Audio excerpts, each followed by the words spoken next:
Okay. Good evening and welcome to another one of our Wakefield Gas and Light presentations on energy conservation and some of the things we're trying to add to what we offer for the community. Tonight we're going to talk about our new Connected Homes program. And we thought it's important that first we start with an understanding of how your electric bill is structured and how the cost of your electricity is determined. And then we'll talk a little bit about this program and how it can benefit both you directly and all the consumers of Wakefield. So why don't I talk a little bit first about the cost of electricity.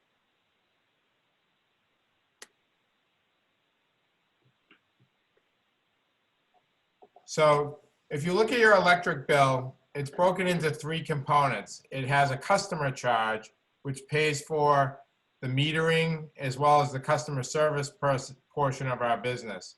So if you call up to make a payment, if you have a question, that whole front office portion of our business is paid for by the customer charge on your bill.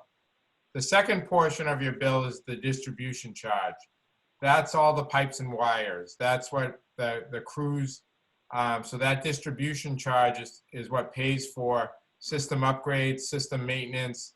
It pays for the linemen and the gas workers that do the maintenance and upgrade and construction of our system every day. The final portion of your bill is the cost of electricity or the cost of gas.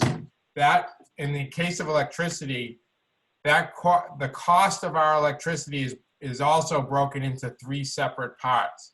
There's the cost of the kWh, the kilowatt hour, or the commodity itself. So how much does that kilowatt hour cost? But there's two additional components to the cost. There's the cost of transmission or getting that kilowatt hour to Wakefield from the generation source. And there's also the cost of capacity, or what it takes to make sure that there's always electricity available at our highest peak time.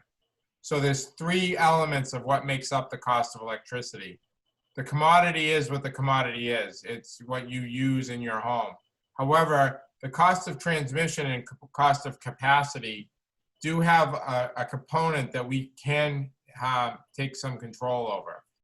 Both the cost of transmission and the cost of capacity are determined at the peak time of the month for the entire New England region. So when New England peaks in the month of June, that sets the cost of transmission for that entire month. And where we are at that time is what we're billed in the next month for our cost of transmission. In addition, when New England peaks for the entire year, that sets our capacity costs for the entire year. So where we are when New England peaks for the entire year is what we pay for the entire next year as our capacity cost. So as you can see, if we can control where we are at the time that New England is peaking, even a little bit, it can have a significant impact on how and what we pay for electricity overall. So the cost of transmission and capacity can affect your bill. And so some of the things we as Wakefield have been doing over the past several years are trying to reduce our peak capacity costs. That's why we originally put in the two gas-fired generators up on Salem Street at the Wallace substation. And then later in 2018, we added the utility-grade battery over at BB Station on Farm Street. All three of those elements are activated and used when we're projecting a monthly peak. So if we think in the month of May we're about to hit our peak on any given day, we'll dispatch both generators and the battery to get the load in Wakefield down a little bit so that when the region peaks, we're at our lowest point possible. In addition, we're watching it closely annually for that, making sure we hit that capacity peak. And the combination of managing those two things each year has the ability to save the ratepayers of Wakefield in the order of $1 million or more. So there is a benefit to managing our peak capacity and our peak transmission costs.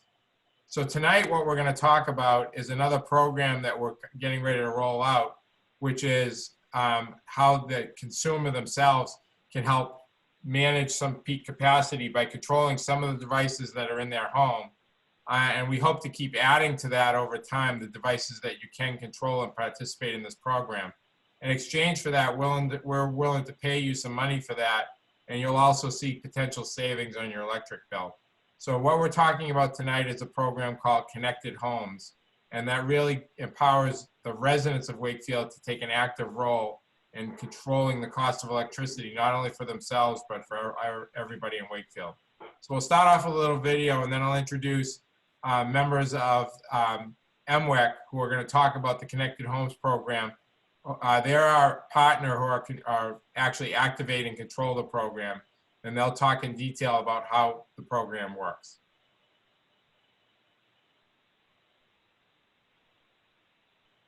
The Helps Connected Homes program is a new initiative designed to help your participating municipal light plant manage electric loads while you reduce your carbon footprint.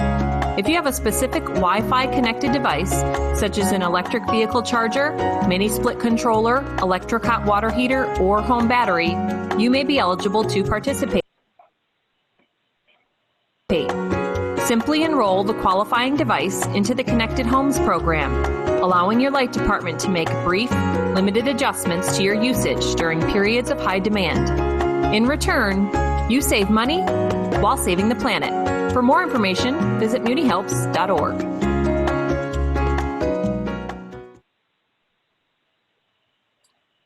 So now I'd like to introduce members of our MWEC team, Kate Roy, Joe Coles, and Jason Rosenthal, that are going to help talk about the program.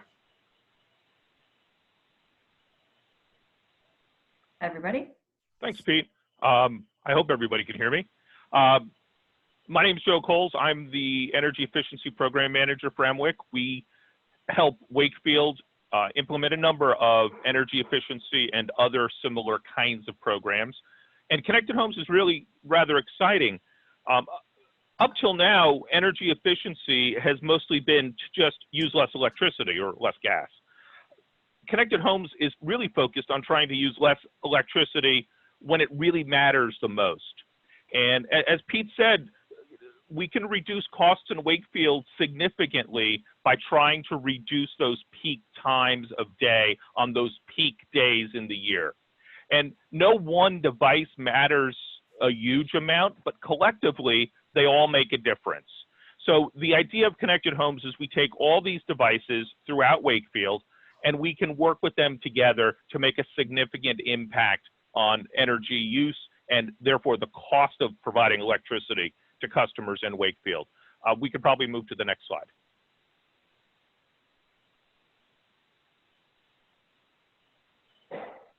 Thanks.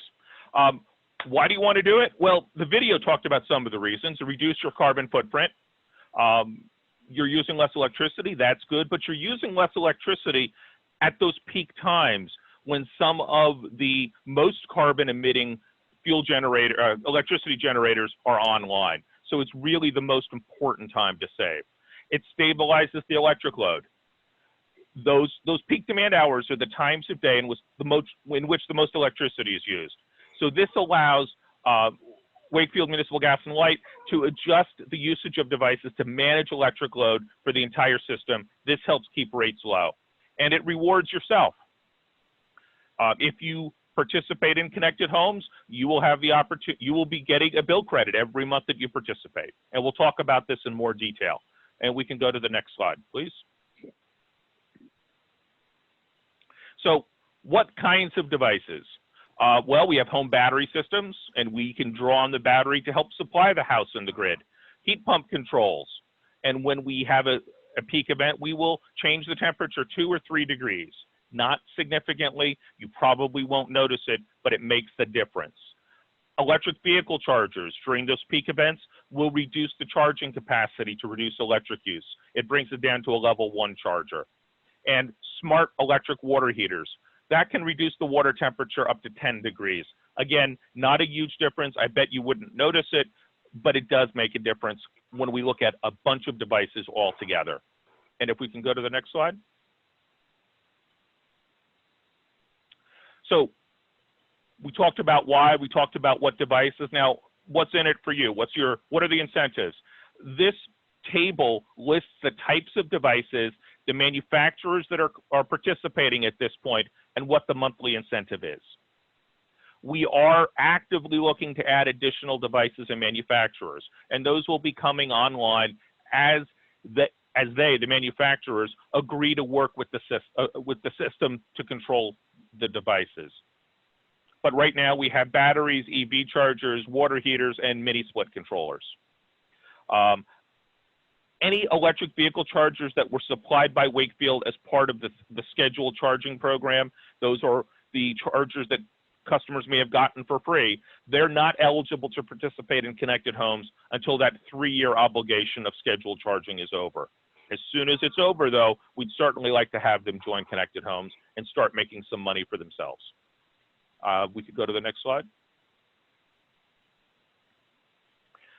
Next question is, how do you join? Well, it's actually pretty easy. If you have an eligible device, in other words, one that's on that list, you can join through a simple online application, and you can reach that through either the Wakefield Municipal Gas and Light Department or the HELPS website. So we'll show those in a moment. Answer a few simple questions, agree to join the program. You get an email when your application's approved, and that's it. You're in. If we can go to the next slide. So how does it actually work in practice? When a peak is forecast, and WIC does this all the time, you'll receive an email or text notification in advance. When the peak event occurs, Wakefield Municipal Gas and Light, through MWIC and the program, will make adjustments to your devices. You can always opt out by manually changing your device settings. If you don't opt out, you'll receive a bill credit quarterly. And if you opt out for one or more peak events during any one month, you don't get the incentive for that month, but you do get them for the months that you do fully participate. And if we can go on. So here's the website. This is the Muni Helps website. I believe Wakefield Municipal Gas and Light is going to put a button, or it has put a button onto their website as well.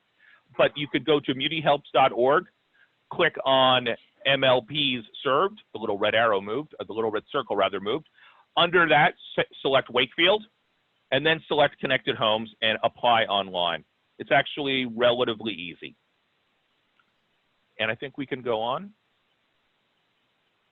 And that's a relatively brief, but I think complete thumbnail sketch of the Connected Homes program. If anyone has any questions, I'll be happy to try to answer them. Is there anything? Couple of typical questions we get is one, how many times a month might this happen? Oh, I'm sorry. That's good. We're forecasting somewhere between 3 and 5 events a month. And that's actually listed in the terms of the agreement as well.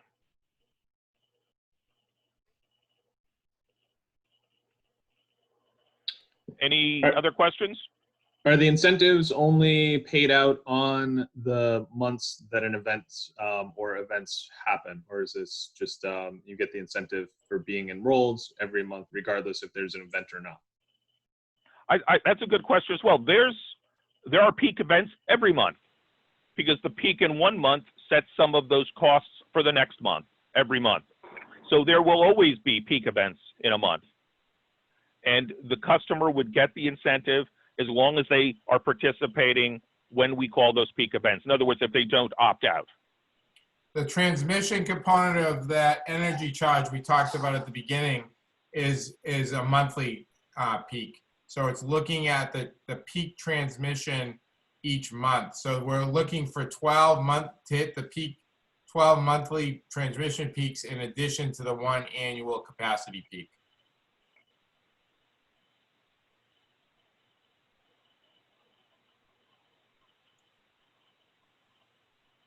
Any other questions? Do you have what are some of the other devices that I think people are going to want to know, like if there are certain thermostats or other, what are some of the other devices that you guys are working on to add to the program? Maybe not a specific vendor, but what other types of devices are you guys working on? Sure. We're actively negotiating with thermostat manufacturers right now to add different brands of thermostats. I can't mention any one brand or another because those negotiations are still ongoing. We're also looking to add additional brands of water heaters, batteries, other sorts of controls as well, other sorts of devices as well. If we can find additional devices that are Wi-Fi enabled and able to be controlled and make sense in terms of reducing peak demand, we'll look to add those as well. This is very much a program that will grow and develop over time.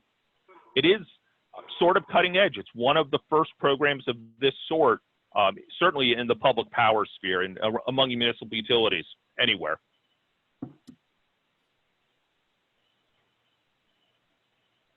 Thanks. That was actually, Pete, that was my question. I guess another question in terms of some of the forecasted savings as the program grows, how do we see this saving overall all customers, whether they're a connected home or not, or do we have any sort of forecast for that yet? Is your question, what sort of savings might a non-connected homes customer realize because of the peak reductions that connected homes brings to the system as a whole? Yeah, so it's not, I know that that's a fairly specific, but more general, reducing maybe the, a tenth of a cent or something like that. Do we have any forecasts for that?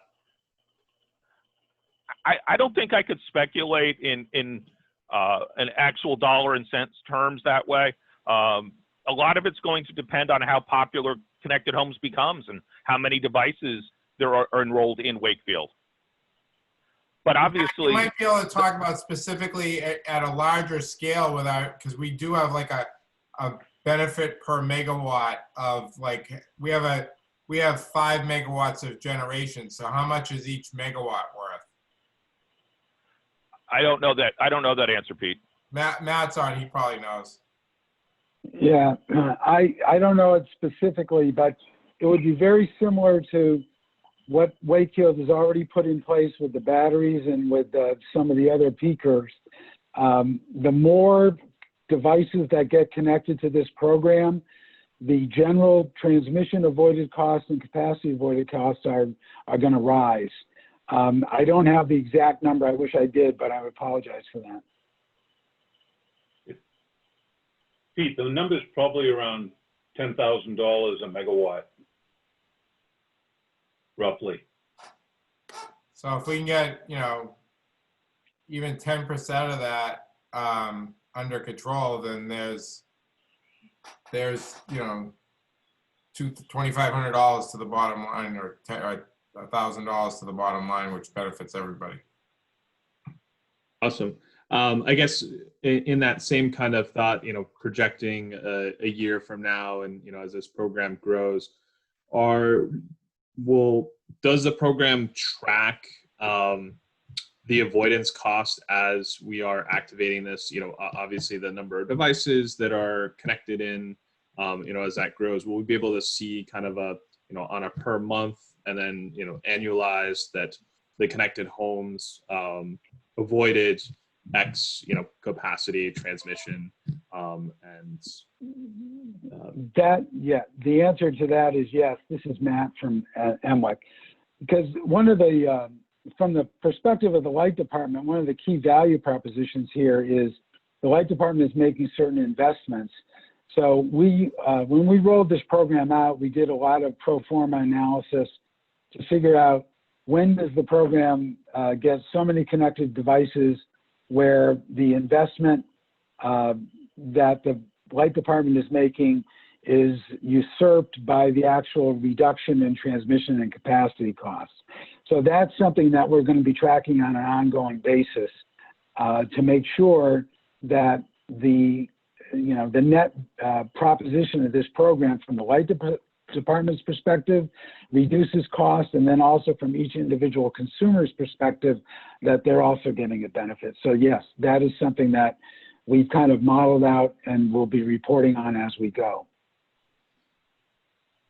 Awesome, great. And then I guess on top of that, is there modeling not just for costs, but for, you know, greenhouse gas emission avoidance, you know, Yes. showing how this is. Right. In this day and age, those kind of calculations go hand in hand. If we can reduce the amount of electricity that Wakefield needs to procure, you know, there's obviously an economic savings, and there's also an environmental savings, and we can kind of track that.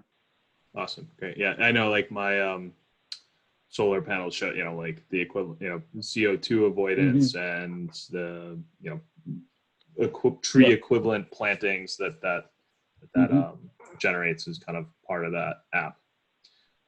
Is there something that shows that specifically to the end user as well, or is that just kind of aggregated that comes to the utility?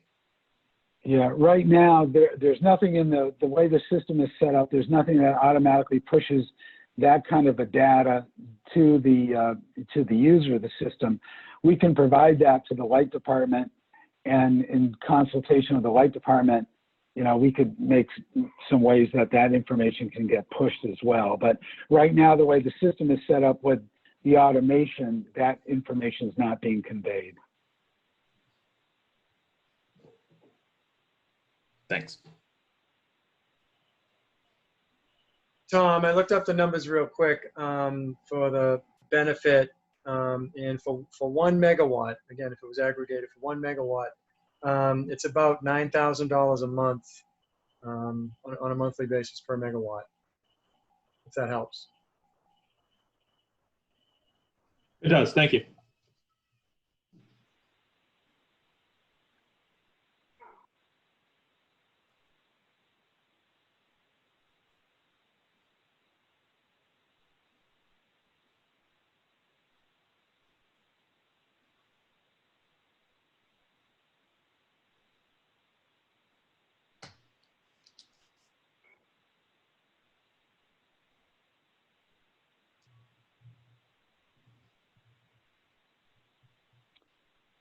Pete, you're on mute.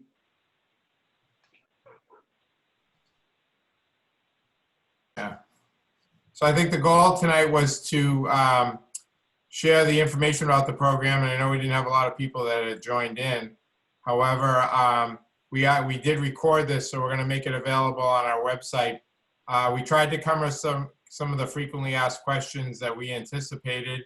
If anybody who has joined has any other questions, you can ask them now, or always feel free to reach out to us at the department. You can reach us via phone, email. Also, if you're interested in the program, you can go onto the website and there should be more information available there.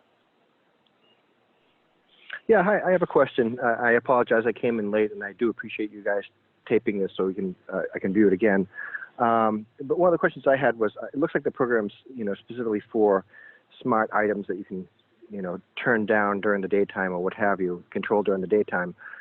But in some cases, you know, we have options to run things at nighttime that take up current. For example, I'm looking at a swimming pool. I've got a swimming pool pump that takes up more than half my current in my entire house.